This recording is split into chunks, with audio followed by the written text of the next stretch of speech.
Now we are done with the components of communication. So let's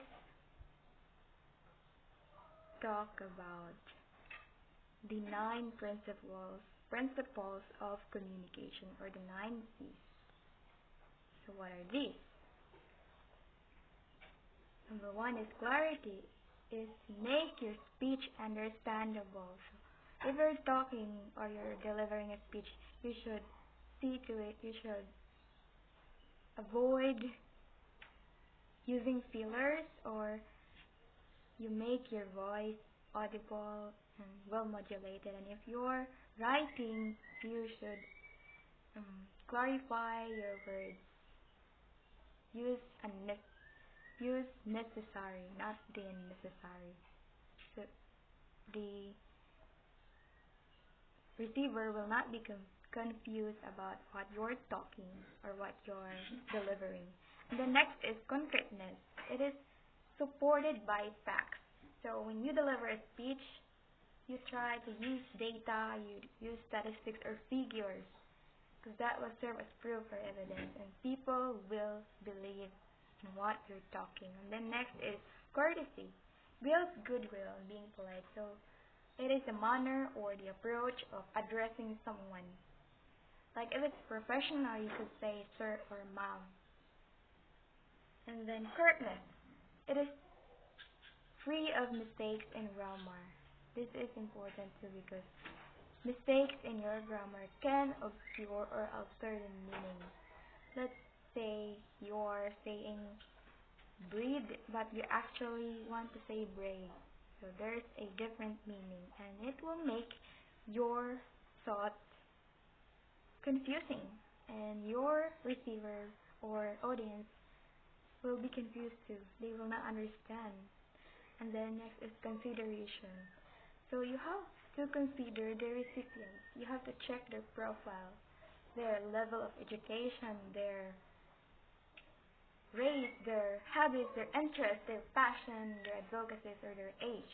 You have to consider them, because if you're talking to older people and you use these millennial terms, maybe they will not easily understand what you're talking, because they cannot get it. And then next is creativity. This is to craft interesting message. So you're going to think outside of the box. You think of unique ways to construct your sentence or your choice of words to attract the audience or your listeners. And then next is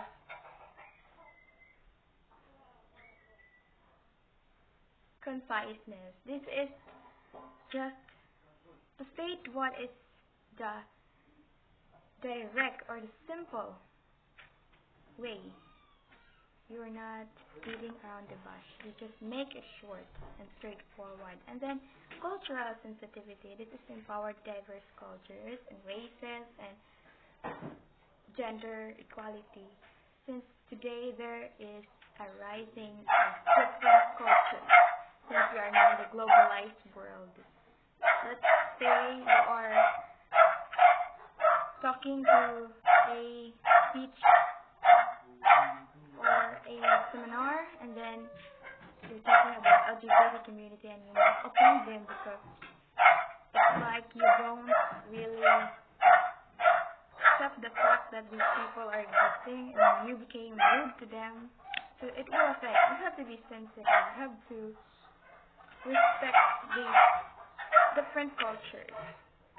And then captivating. This is to use interesting messages to command attention and better responses. So in your speech, you will see to it that the listeners will be able to respond, to understand, to do what you are trying for them to do. If you want them to be inspired, then you have to think of a better way to inspire them, to catch their interest, to leave the audience in awe, and then they will respond.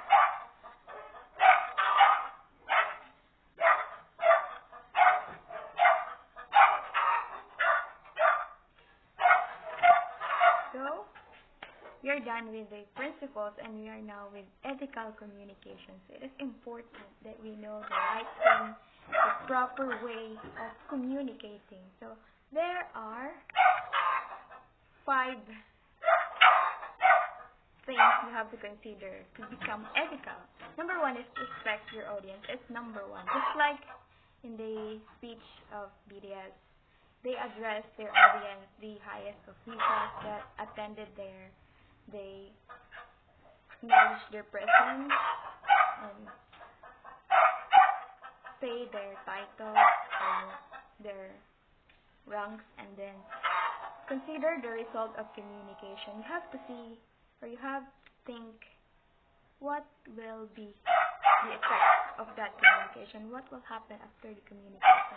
If people will be able to understand and they will be able to share it, they will be able to communicate it with other people because they understand what you are trying to imply to them. And the value truth, you have to acknowledge, you have to present the truth, not the unproven things or ideas. And then use information correctly. You have to rely on what is true and not using those false information, and that's it. Do not falsify information. You have to be true. You don't have to say those things if they weren't true or they weren't proven or they are just opinions. You have to present the facts, because that will make you credible and an effective speaker. So thank you. Dearest, I hope you learned something. I will leave this challenge for you with this question. How will you practice the ethical way in communicating? So until then, see you in the next lesson. Yours truly, Teacher Devi.